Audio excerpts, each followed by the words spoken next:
Thank you for tuning in once again to his Vine and Victory podcast. My name is Kurt Olson. I'm your host. And I'm coming to you on the early afternoon of June 18th, 2025. And you cannot see the two prominent issues that have dominated in the past week: Israel, Iran, and the Minnesota political assassinations, and not understand the implications of faith and religion that dominate these two issues. Um, First, we're going to tackle the situation between Israel and Iran. Last Friday, early morning, their time, it would have been Thursday evening here.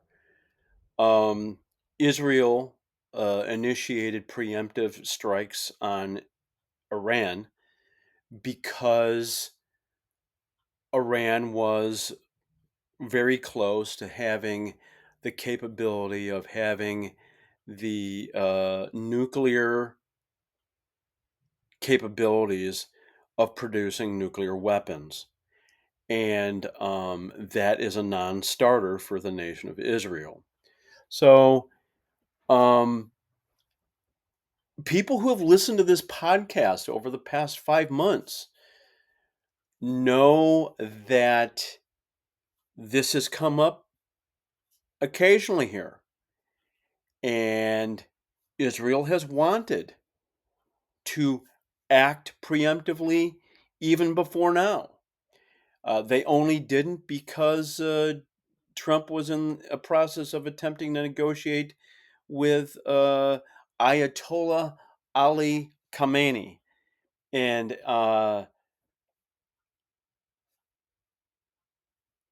progress wasn't being made. So, what I want to do is share with you something that um, comes from the U.S. ambassador to Israel. The U.S. ambassador to Israel is Mike Huckabee. Mike Huckabee is former governor of Arkansas. He had a show on Fox News for a spell.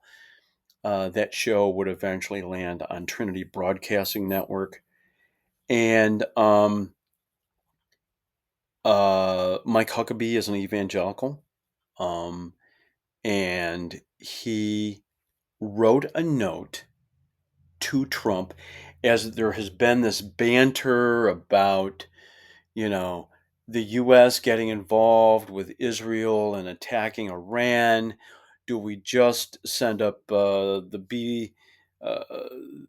I believe it's the B-52 bombers to drop the bunker buster bombs that would take out a nuclear facility about 200 feet underground in a certain location in Iran.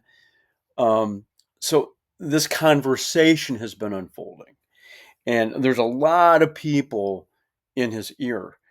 And Mike Huckabee writes the following. This landed in news stories around the world, including the Jerusalem Post. It also landed on social media.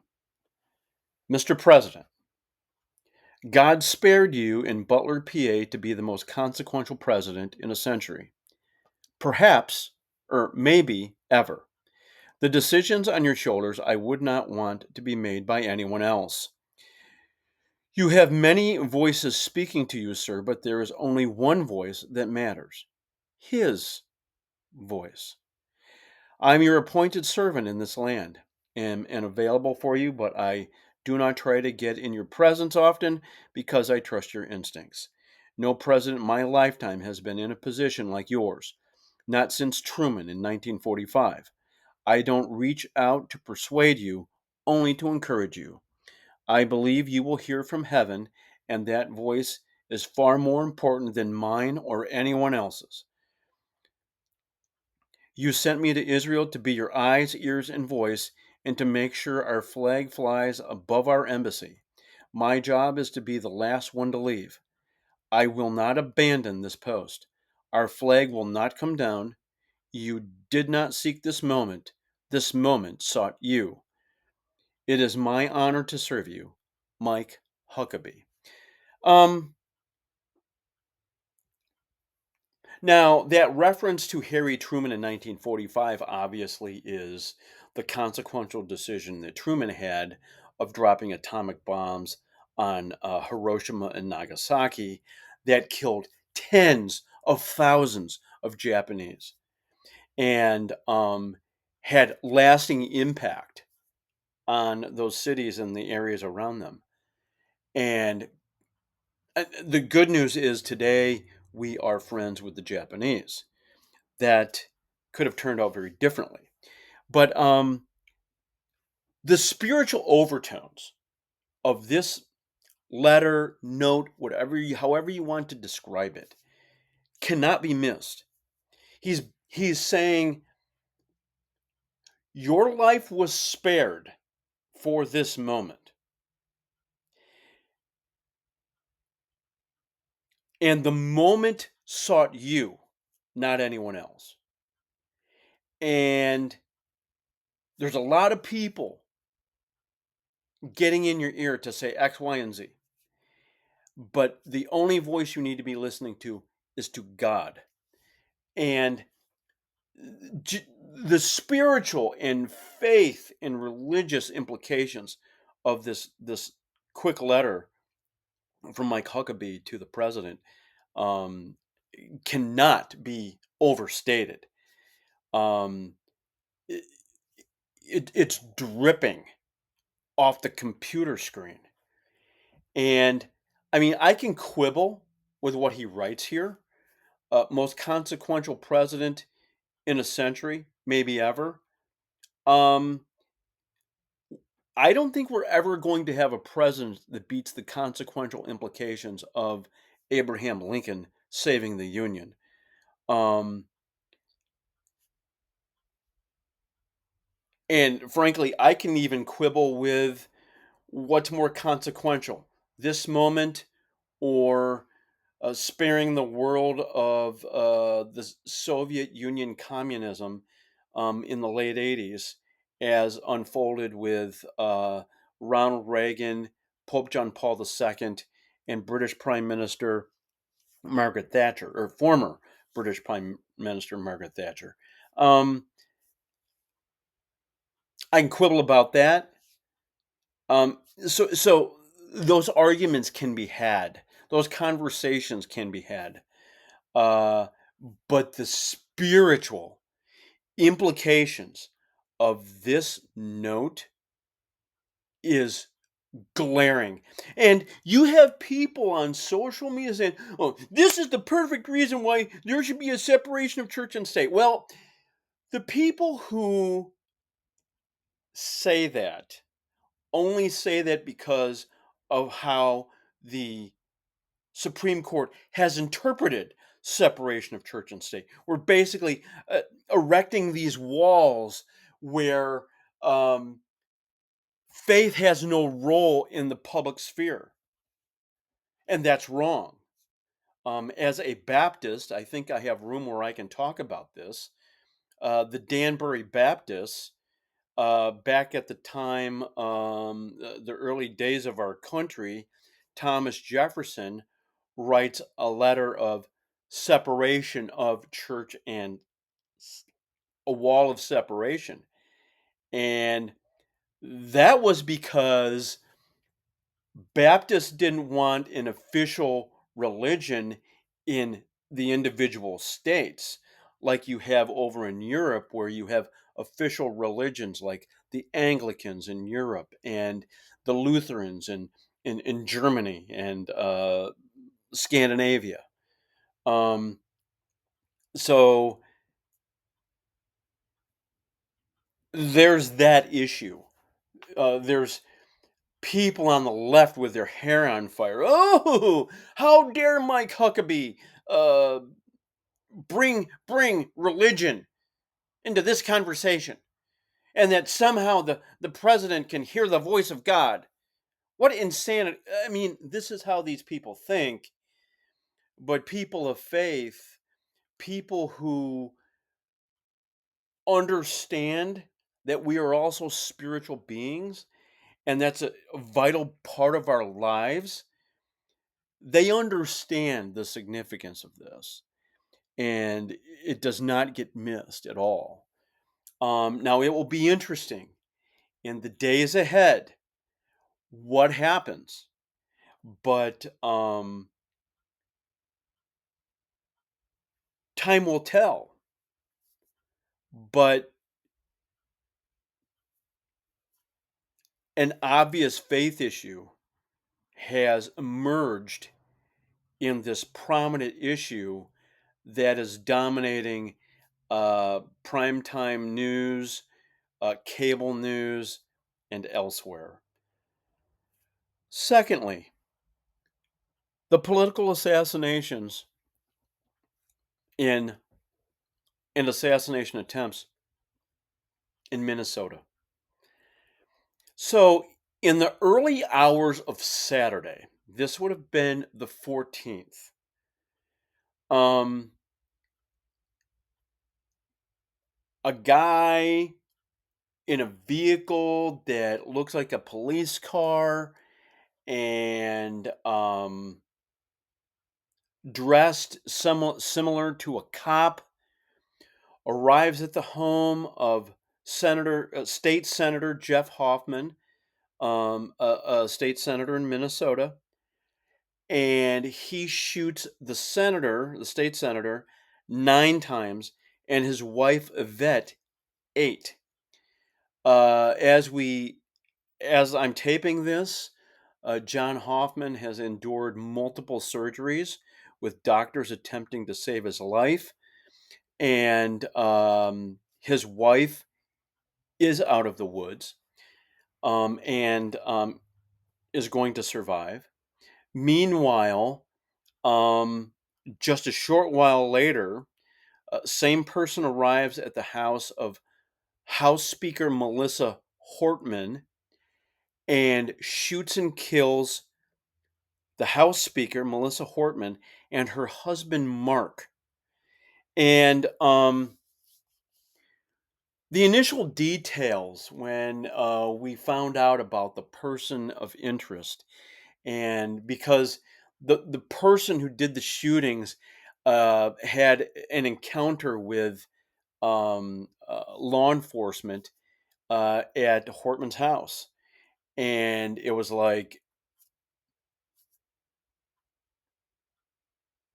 they got a look at him. They knew he was dressed like a cop. They knew his vehicle outside was similar to what was what would be a police car, and then you get some details that start emerging about this guy. And Vance Luther Bolter, um, he was found and apprehended um, just shy of 2 days later. It was Sunday evening when he was captured. Um, Outskirts of the major Twin Cities area. Um, and he is now facing multiple charges involving both shootings. And the initial details we find out about this guy is that he had no kings written on several pieces of paper in his car. And of course, Saturday was the day of the No Kings protest. Um, and the assumption immediately was that this guy was a left-wing protester. And that was kind of backed up by the details that emerge that he was appointed to some state workforce agencies and boards by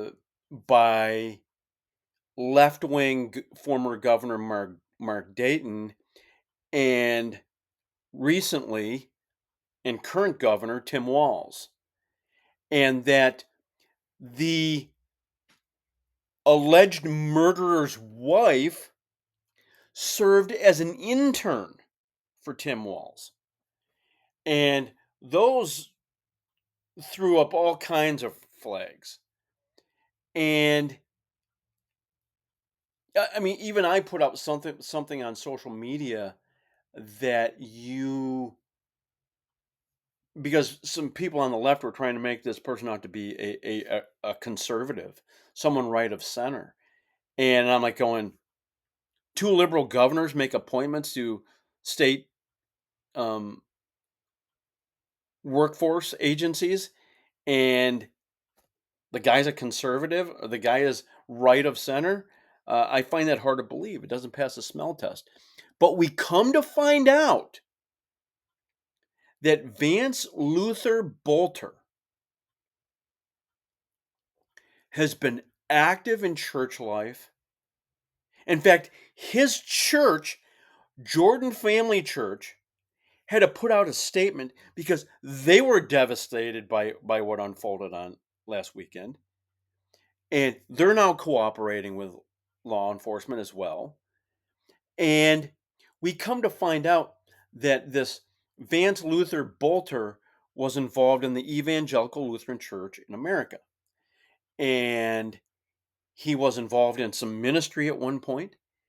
Apparently, supposedly converted in his teens and would eventually do some work in the Democratic Republic of the Congo, and then went on to do some um, manufacturing related jobs in the U.S.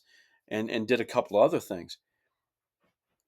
And when I saw this, I'm like, wow, Evangelical Lutheran Church in America. Now, let me try to fill in some gaps. The Evangelical Lutheran Church in America fits into one of the mainline Protestant denominations in the United States of America. Back mid 20th century into the 60s, those denominations were more prominent than the Southern Baptists. And today, they are mere shells of themselves. And what has happened over time is we've gotten um, the leadership of the mainline Protestant denominations have gone very left wing, and the thinking is, well, those congregations think like their leadership. Well, there is I highly recommend this guy. His name is Ryan Burge. Last name spelled Burge. Ryan Burge was a pastor in Illinois up until sometime mid last year, or fall, something like that.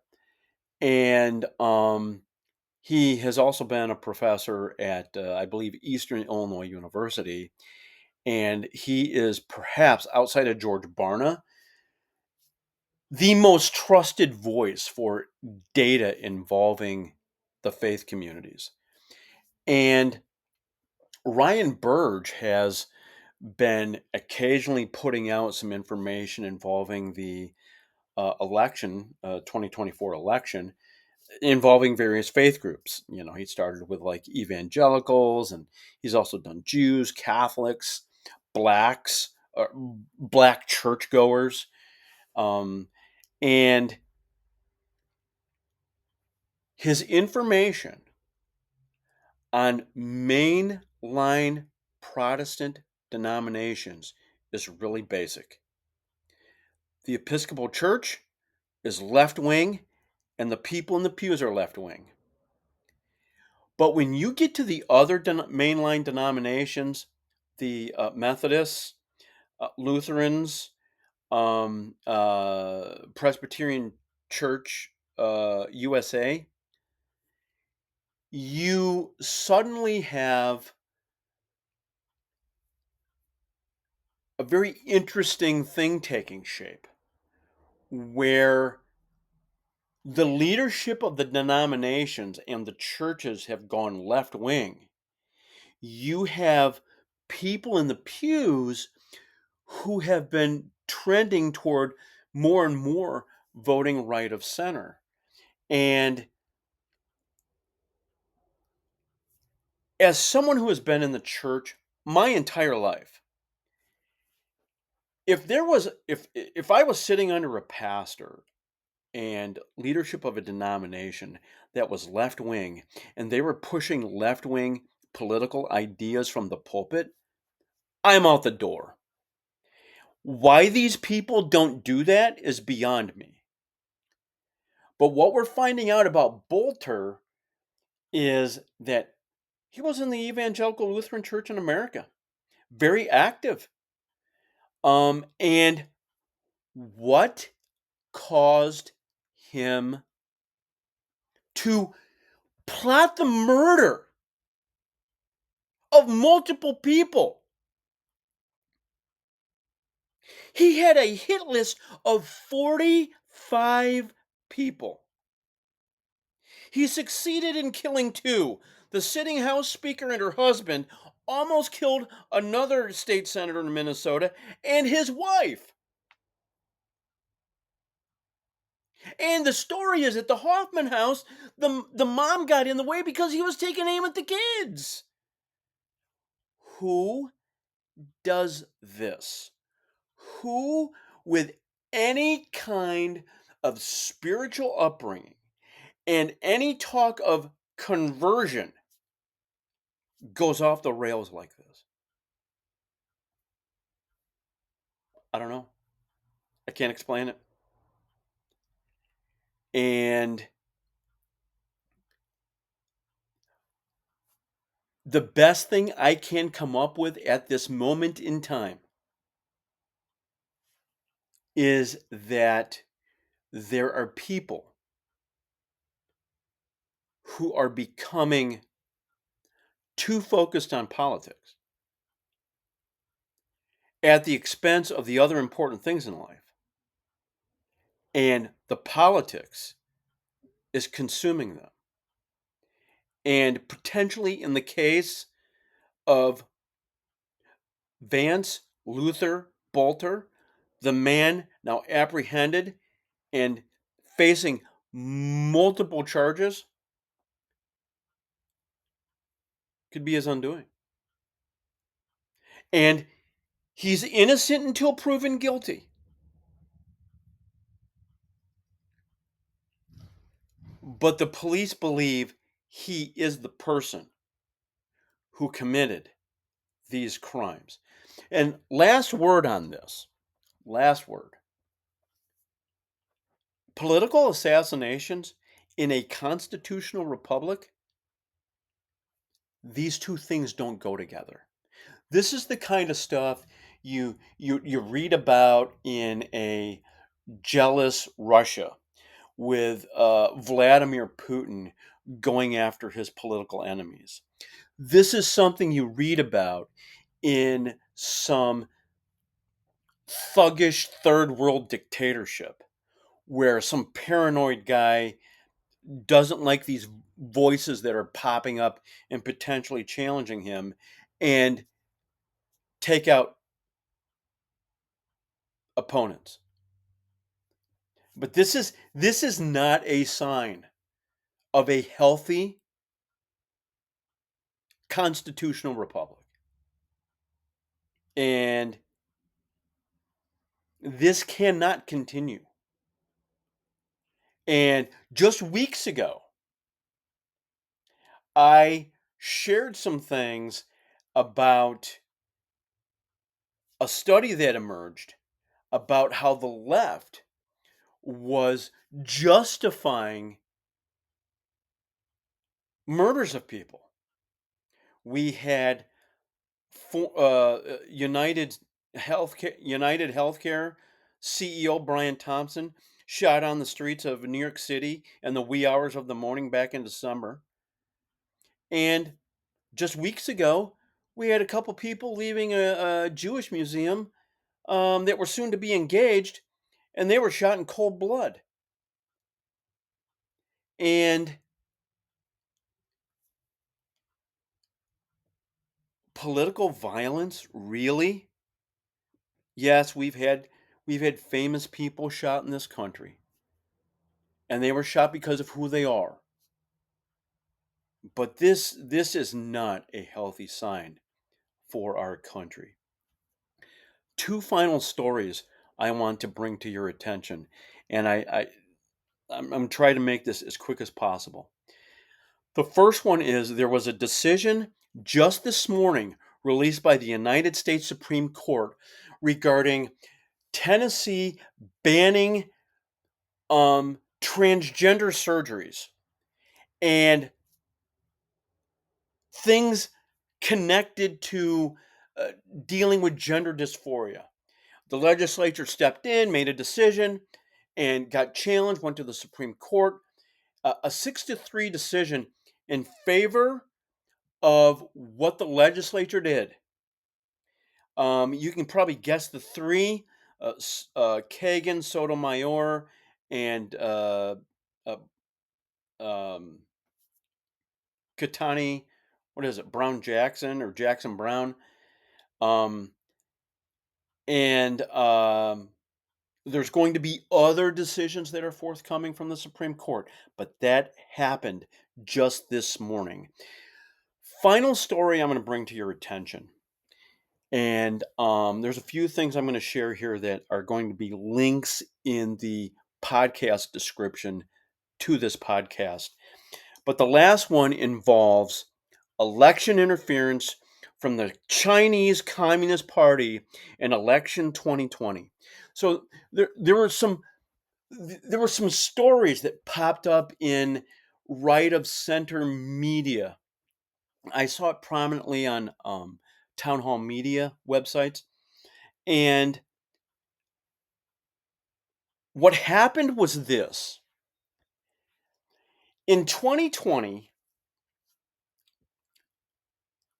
just like leading into election 2016, oh, election interference, those lousy Russians. Well, there were hints of foreign interference in 2020. And when Chris Wray was questioned about it, Chris Wray, the former FBI director, he said, "Oh no, we don't know of anything." Well, yeah, they did.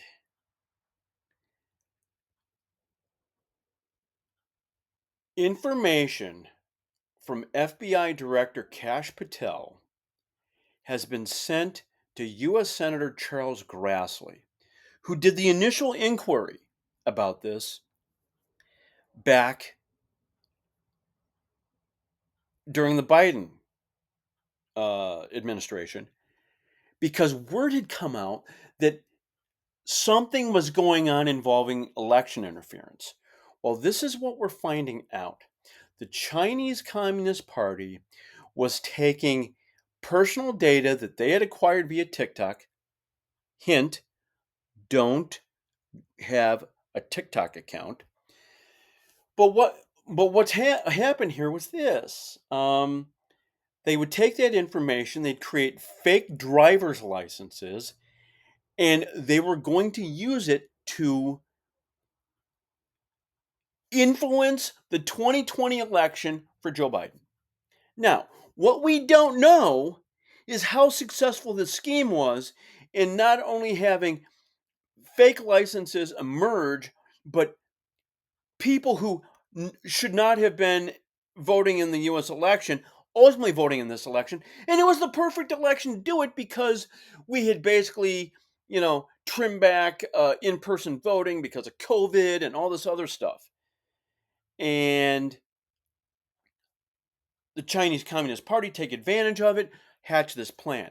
Now, at one point, the Customs and Border Patrol had confiscated 19,888 driver's licenses.